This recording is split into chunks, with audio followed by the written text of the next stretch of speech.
some of the images that come to mind. Images of the past.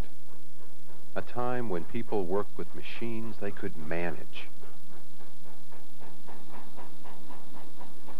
Machines of steel and steam and on the move.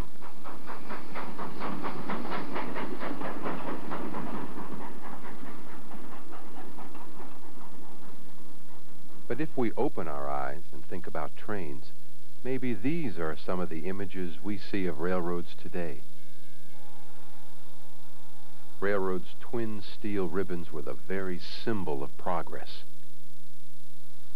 But today they're being torn up for simply getting in the way of that progress.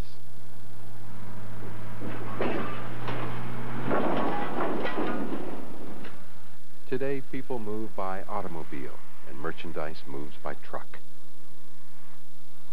But this is not the whole story.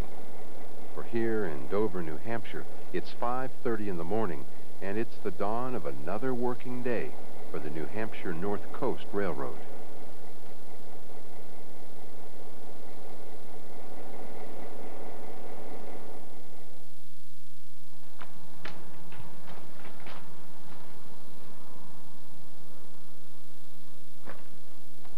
Should be 11 more.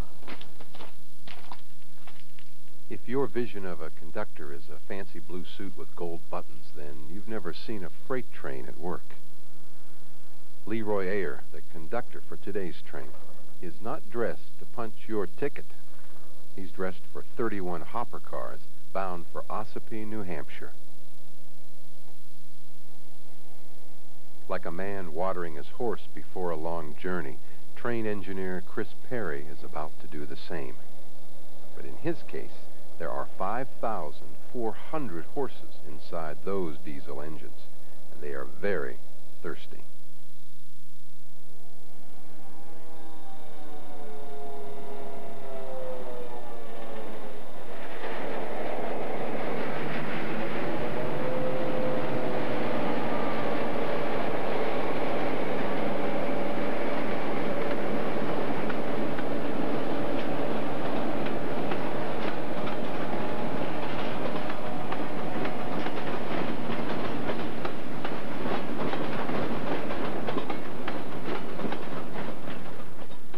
Think about trains, we'll more often remember the machines and not the people who make those machines go.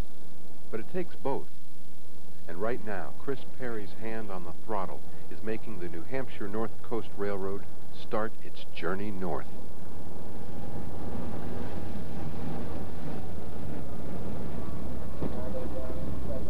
The first leg of the journey is made on track once owned by the Boston and Maine Railroad, and now owned by Guilford Transportation. Time and trains have taken their toll on this stretch of the Conway branch, and our speed is limited to 10 miles an hour. But there was a time when these rails were as smooth as silk. A time when people, not freight trains, traveled north, north to the mountains of New Hampshire. The mountains were open to rail traffic in the early 1850s with the completion of the Grand Trunk, or Atlantic and St. Lawrence Railway. By the 1860s and 70s, virtually all the lines were completed. There was even a line to the base station, so you had a huge possibility of coming in from all sorts of different directions, as well as from Canada, to the area, and then the hotels, recognizing that, brought all kinds of advertising, as did the railroads, to get people to travel their lines.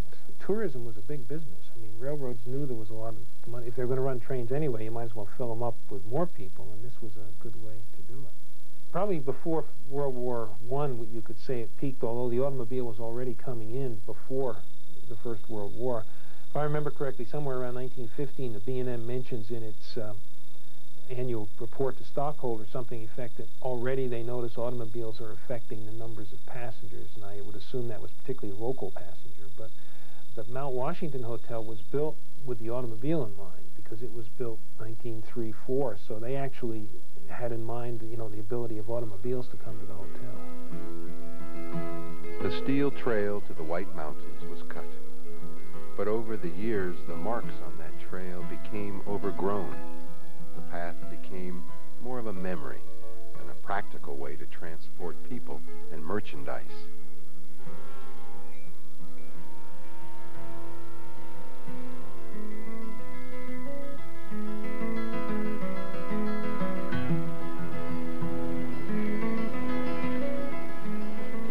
So how is it that we're traveling along, doing fair trade in the world of commerce, and doing it in New Hampshire with a railroad? Meet General Manager Russ Peterson. It all started with him. Well, I was always interested in railroading ever since I've been a kid, and the interest never went away. Eventually I went to college, and when I graduated, I went into railroading. I worked for the Boston and Maine Railroad in their locomotive department, and did that for about 8 years, and then went into transportation consulting. One of the clients, Boston Sand and Gravel, had just lost their rail service, and the solution was a short-line railroad. Short-line railroad service to Ospey Aggregates, the largest shipper on line, and restore railroad service to Boston Sand and Gravel. I became very interested in seeing something happen, and I sent a letter to Boston Sand and Gravel expressing my interest in putting the railroad together for them and managing it. And a few days later I called them and got in my car and went down to see them and had a discussion with Dean Boylan, and he stood up, put out his hand, and said, "Do it." Shook my hand, and just like that, I found I had to start a short-line railroad. When we first looked at the project, the line was under 3 feet of snow. When the snow melted, we found out how bad the track was. It was really bad. To be ready for Boston Sand and Gravel and the shipper Ospey Aggregates, we really had to hustle to get the track open, and we put on a dozen men, 12 hours a day, 6 days a week to get the track ready. And finally we couldn't wait any longer. It was Memorial Day weekend and the construction season was taking off, and we said, we just have to go for it, let's do it. People could hear us from miles away as we blew the whistle coming up the line. We were only going 5 miles an hour and looking through the weeds to be sure everything was still there. People came running down the side streets, opened their doors and waved, opened their windows and waved. Bicycles came riding our way. Everybody was thrilled to see the railroad again after 6 months of no train service.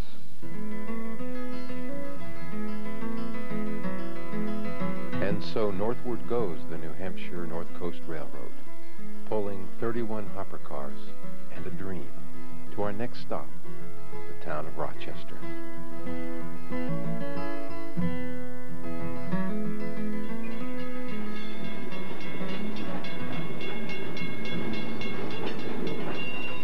Steel wheels riding on steel rails.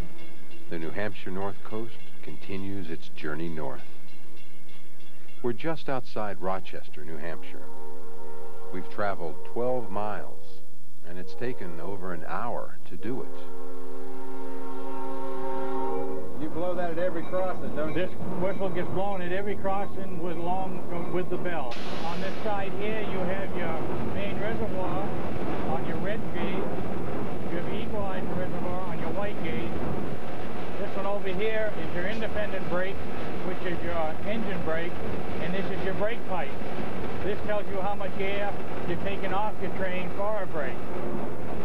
This little gauge here is your amp meter. This tells you how much amperage you're pulling out of your main generator to your traction motor.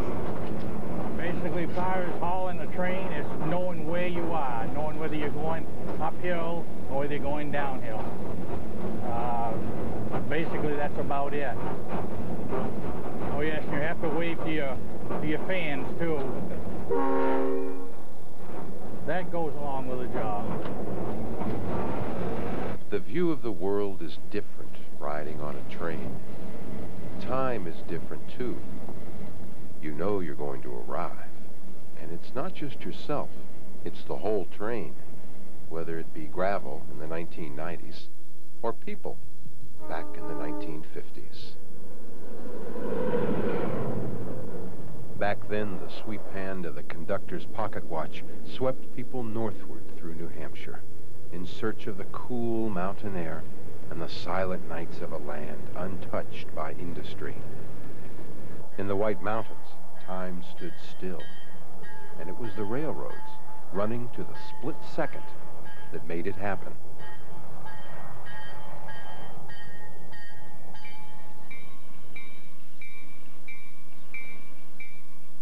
Today, thousands of tons of steel pulled by diesel engines go rolling into Rochester, New Hampshire at a steady 10 miles an hour. Only twice a day, the New Hampshire North Coast makes this crossing. But imagine a time when trains filled this town, a time when the coal smoke blackened the skies as they passed. A time Bud Bonser of Rochester remembers. Well, when I was a small child, there was about 75 trains a day went through here. And it was, well, right over the busiest line was over through Route 125 and 202. That was the Worcester, Nashua, and Portland Railroad division. My dad worked the railroad, the neighbors worked. My father, one time, he took me on the train with him, and I can remember going, must have been over around East Rochester. He says, "You better get on the whistle. You got a crossing up ahead." Well, he very lovingly guided my hand for 2 longs and 2 shorts. You start at the whistle post, which is a post that says W on it. You start 2 longs and then 2 shorts and finish before you get to the crossing. So that, to me, always, even at 5 years old, always was one of my loving memories of my father.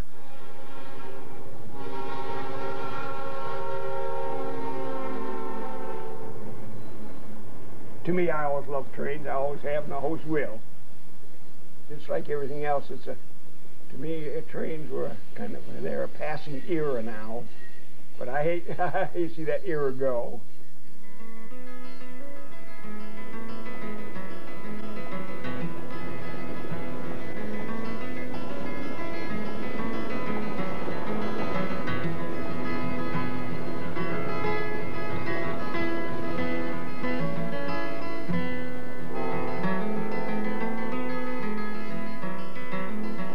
Are efficient. Consider one of our trains heading southward with 25 cars behind 3 engines and 2 people operating it, and compare that to the equivalent number of trucks, 100 trucks with 100 drivers and 100 rigs, and the railroad really comes out as an efficiency winner.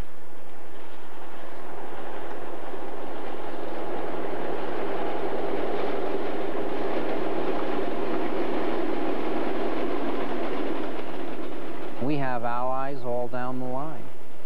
There's a woman who lives in Union who worked for the Boston and Maine Railroad for well over 40 years as a station agent and a freight agent, Janet Shea, and even she calls us when she notices a problem with the train. Not too long ago, we had a sticky brake on one of the rear cars in the train, and it was leaving a telltale trail of smoke, and she got right on the phone and called our dispatcher, Marilyn. Marilyn got right on the radio and stopped the train, and Leroy went right back and corrected the problem. When I worked at Burleyville, the first train order I took, the noon train was coming up, but they were running late, and the freight was coming down from North Conway. We had a meet on them there, but because the noon train was running late, they wanted the freight train to go to Salmonville. Well, I was so darn long taking the train order on the wire that they couldn't move after I got it. So that was my first train order. It didn't do any good. But Mr. Mayo was the agent at Salmonville, and I didn't have a phone in Burleyville. And he'd take the telegraph messages when I first started, because I wasn't that good on the wire. And he'd get on the wire, and he'd spell F-O-N-E as slow as he could. I'd run next door to the store, and he'd call me on the telephone and tell me what the telegraph was, and then I'd deliver them. People working on the railroad, you're friends for life on there. I mean, you just don't forget anybody. And you work very closely as a family, and one person depends upon another. I mean, on the train crews, actually their lives were at stake, and they had to depend upon each other. So you're more of a close-knit family than you are in any other industry that I can possibly think of. but I'll tell you one thing, that my life is so rich from having worked for them and the people that I worked with, that it's beyond imagination. They've made my life and made me what I am, the people that I work with.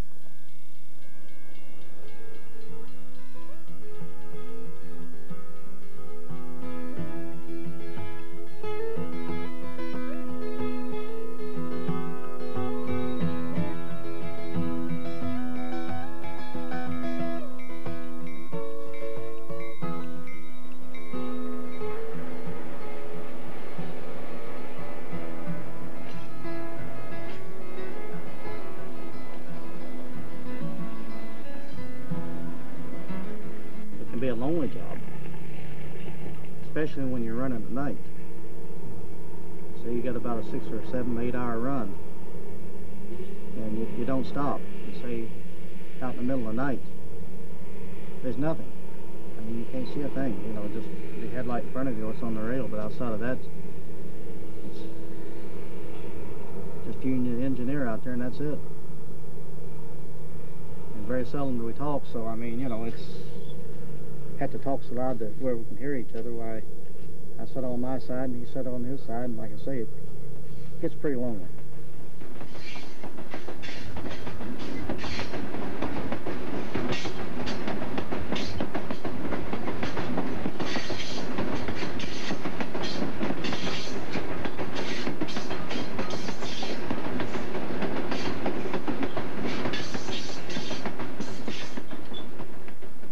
North Coast 1759, District 2, over. Seems strange to be calling District. Field Terminal District 2 dispatcher at Northville, Arkansas, New Hampshire North Coast. Good morning, Leroy. Yeah, good morning, Gary. Just let you know we're clearing the running track. North Coast is clear of the running track at knot 8, knot 4. Okay, we'll talk to you in a little bit. District 2 out. Railroading is a different industry altogether.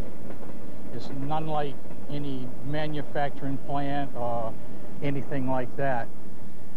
Railroaders, I don't know if you say it's born in them or what, but some people make railroad people, other people don't. I've seen guys come, hire out railroading, and you could tell right off the bat that they'd never make a railroad man.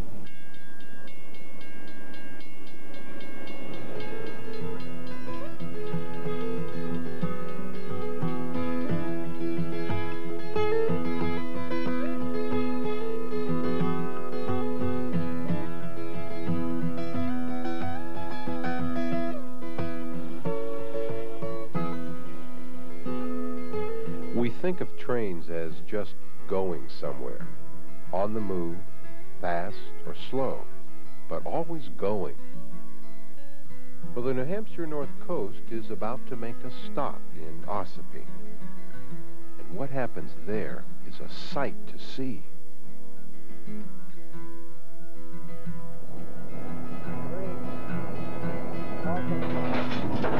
Drive it in.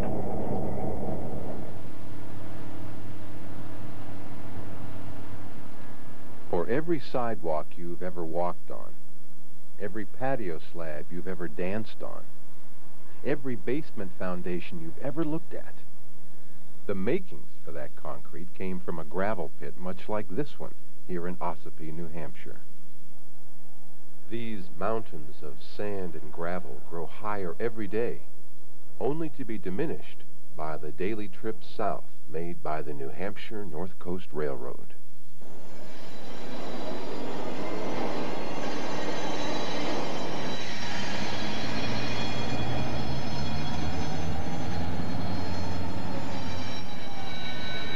Our train has arrived, and while the forward motion of the engine slows down, Leroy's work speeds up. You sure do walk a lot in this business. Huh? You sure do walk a lot. Usually make 3 or 4 trips on these cars back and forth. Oh, yeah. Got to get my exercise. What are you going to do now? Cut the cars off, and we got to take the engines down and run around them. Gonna leave 2 at the fuel stand. Can you show me what you're going to do here when you do it? Yep.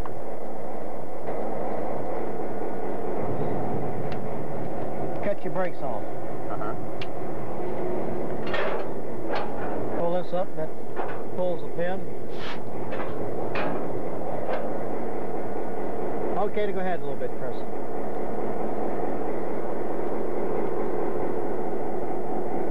Now you watch, you see the air hose come apart. Don't get too close to that.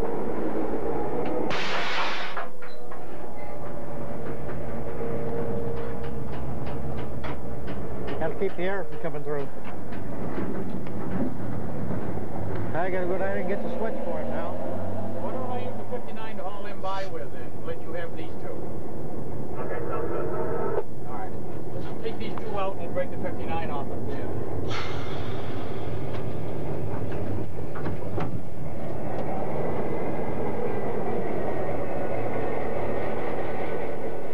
If you don't spend much time around a railroad, then most of what you see and hear can be pretty confusing. But the truth is, everyone who works for the New Hampshire Northcoast Railroad knows exactly what to do and when to do it.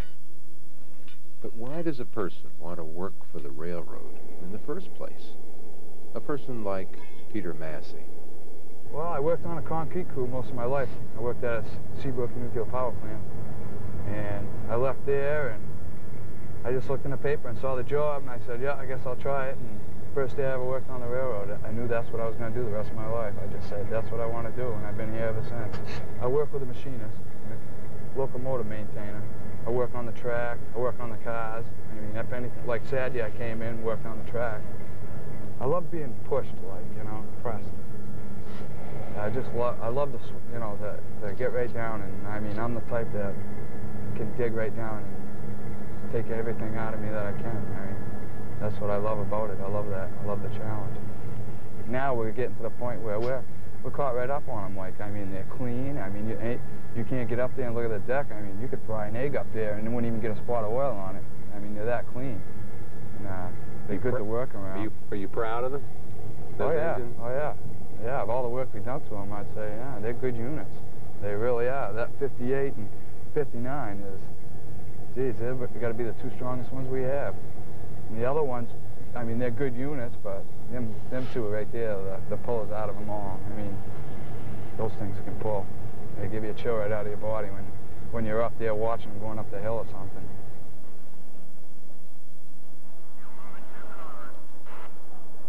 "16 cars loaded, 15 to go, and the rhythm changes ever so slightly.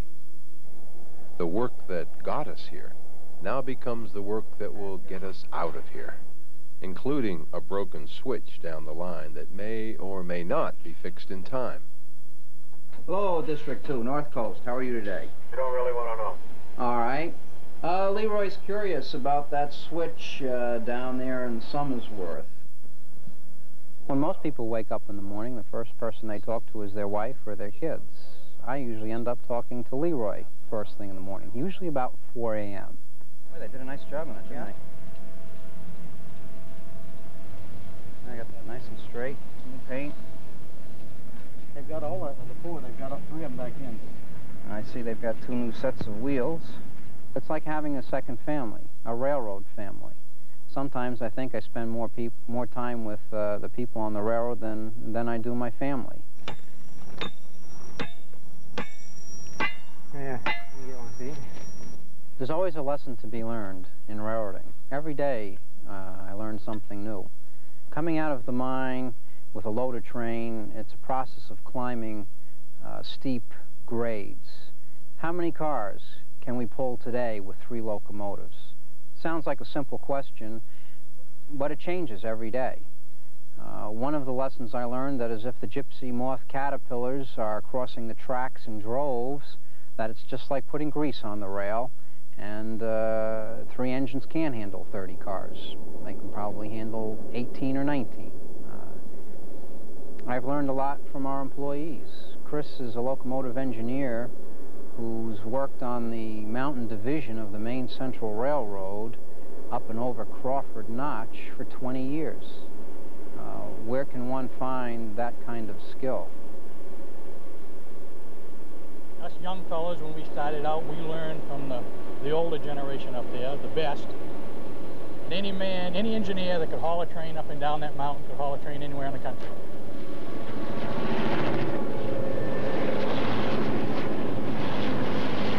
What would be a dream job? Well, this probably would be the dream job, actually. This is the first opportunity I've had to work in track, work on locomotives, work on cars, work with the kind of people that I work with. I would say this is the dream job. I've always looked for the opportunity of running a small railroad, a manageable railroad, where I could be close to all the different things that were going on, be responsive to the customer, have a close relationship with the employees, and take a physical property, a decrepit railroad, and really make something of it. And that's what we've done, and it's now modern, safe, and filled with good people.